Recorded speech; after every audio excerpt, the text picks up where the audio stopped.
Halo,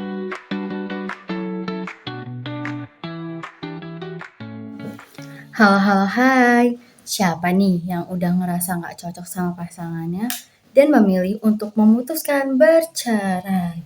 Eits, sebelum kalian memutuskan untuk bercerai, kalian harus tahu dulu nih, apa sih akibat, hak, resiko, dan kewajiban kalian akibat dari putusnya perkawinan.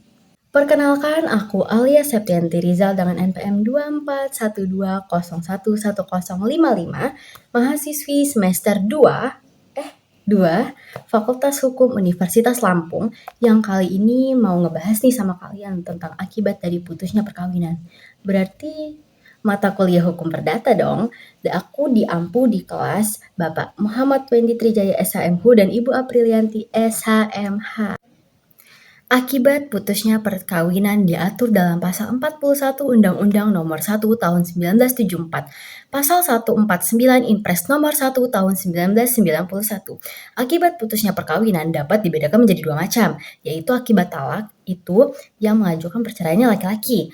Dan yang kedua, akibat perceraian biasanya mengajukan yang menggugat adalah dari pihak si istri.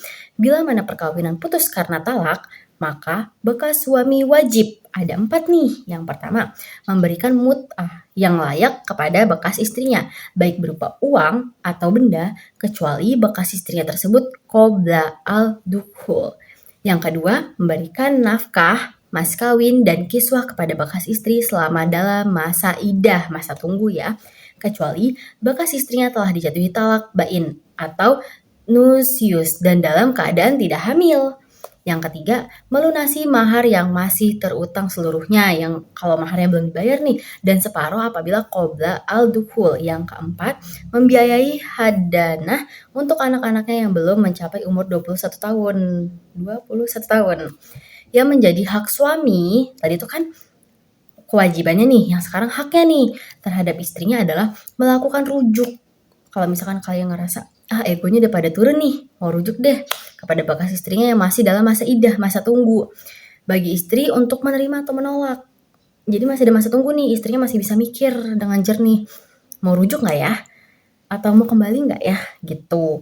Waktu tunggu bagi seorang janda ditentukan sebagai berikut. Yang pertama, perkawinan putus karena kematian. Dan waktu tunggunya ditetapkan selama 130 hari.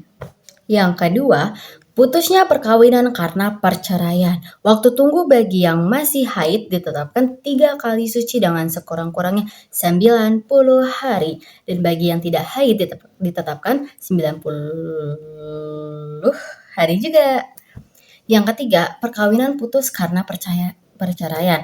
Sedang janda tersebut dalam keadaan hamil waktu tunggu ditetapkan sampai melahirkan. Jadi nggak bisa nih rujuk pas lagi belum melahirkan. Jadi kalau pas masih hamil, ditunggu sampai melahirkan dulu. Anaknya dilahirkan dulu ya.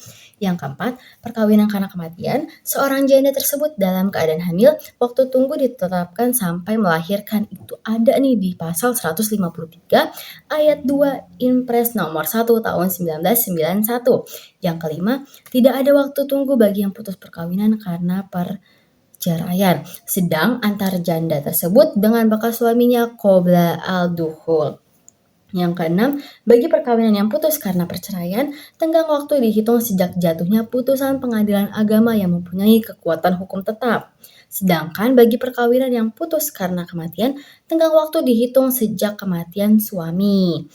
Yang ketujuh, waktu tunggu bagi istri yang pernah haid sedang pada waktu menjalani idah tidak haid karena menyusui, maka idahnya 3 kali waktu suci.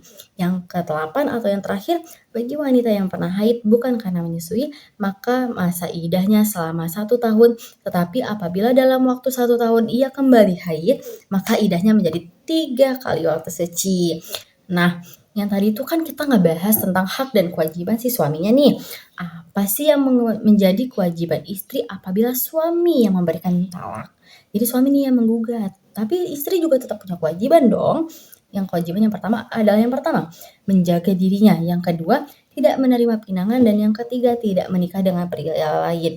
Sedangkan yang menjadi hak istri dalam masa idah adalah mendapatkan nafkah idah nih. Jadi kan dia ini kan ada masa tunggu. Nah, masa tunggunya itu dia tetap mendapatkan nafkah dari bekas suaminya, kecuali bila ia nusyus, gitu.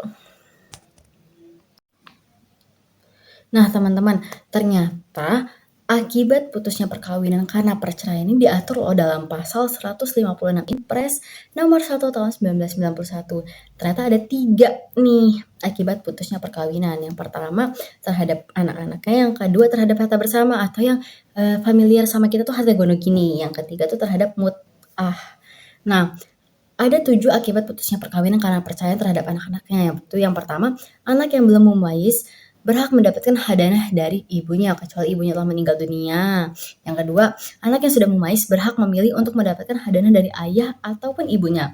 Yang ketiga, apabila pemegang hadanah ternyata tidak dapat menjamin keselamatan jasmani dan rohani anak, meskipun biaya nafkah dan hadanah telah tercukupi, maka atas permintaan kerabat yang bersangkutan, pengadilan agama dapat memindahkan hak hadanah kepada kerabat lain yang mempunyai hak hadanah pula. Yang keempat, semua biaya hadanah dan nafkah anak menjadi tanggungan ayah menurut kemampuannya. Jadi nggak bisa juga kita mematok 20 juta padahal gaji ayahnya itu cuma 3 juta per bulan tuh nggak bisa. Sekurang-kurangnya sampai anak tersebut dewasa dan dapat mengurus dirinya sendiri, yaitu berumur 21 tahun. Yang kelima, bila mana terjadi perselisihan mengenai hadanah dan nafkah anak, pengadilan agama memberikan keputusannya berdasarkan angka 1, 2, 3, dan 4. Yang keenam, pengadilan dapat pula mengingat kemampuan ayahnya menetapkan jumlah biaya untuk pemeliharaan dan pendidikan anak yang tidak turut padanya. Bagi suami istri yang putus karena talak maupun perceraian, berhak untuk mendapatkan harta bersama, harta gono gini. Jadi harta itu yang diperoleh setelah berlangsungnya pernikahan ya, jadi harta bersama gitu. Hak suami adalah sebagian harta bersama, begitu juga istri mendapatkan bagian yang sama besar dengan suami, yaitu separuhnya, jadi separuh-separuh. Di samping itu, kewajiban lain dari bekas suami adalah memberikan mut'ah kepada bekas istrinya. Dari tadi kan aku udah ngebahas tentang mut'ah. Apa sih mut'ah itu? Mut'ah adalah pemberian bekas suami kepada istri yang dijatuhi talak berupa benda atau uang dan lainnya. Syaratnya adalah yang pertama, belum ditetapkan mahar bagi istri ba'da al-dukhul. Yang kedua, perceraian itu atas kehendak suami, gitu. Jadi dari tadi itu kan aku selalu membahas kalau suami yang mengajukan cerai nih, dia suami yang menjatuhkan talak. Sebenarnya ada perbedaan juga kalau istri yang menggugat cerai, yaitu yang pertama dia bisa menuntut hak nafkah, apalagi kalau misalkan selama berlangsungnya pernikahan, hak nafkahnya tuh nggak diberikan. Itu bisa dituntut tuh kalau pas si istri menggugat cerai, jadi si istri bisa menuntut hak nafkahnya. Yang kedua, hak asuh anak.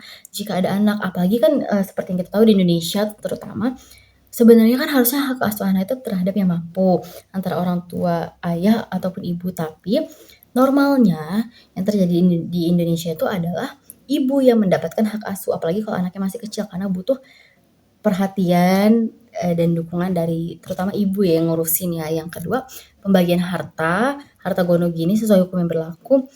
Dan yang terakhir, hak atas perlindungan. Apalagi kalau misalkan mereka tuh bercerai karena KDRT. Adanya KDRT kan sering banget kita dengar ya. Dan biasanya karena istri yang kena KDRT, jadi dia yang menggugat cerai. Jadi dia tuh setelah itu dia berhak atas perlindungan diri dia. Jadi sebenarnya perbedaan utama dari cerai dari yang suami yang menggugat, kalau suami yang menggugat itu lebih menekankan kepada kewajiban suami untuk memberikan nafkah pasca cerai. Ini kalau suami yang menjatuhi talak atau yang menggugat cerai. Sementara cerai yang istri yang menggugat itu memungkinkan istri untuk menuntut hak yang belum diberikan selama pernikahan gitu.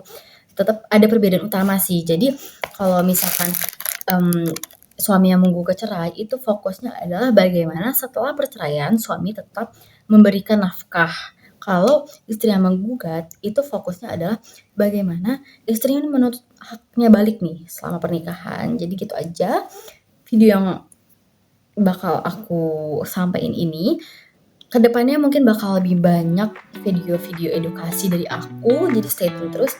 Bye-bye.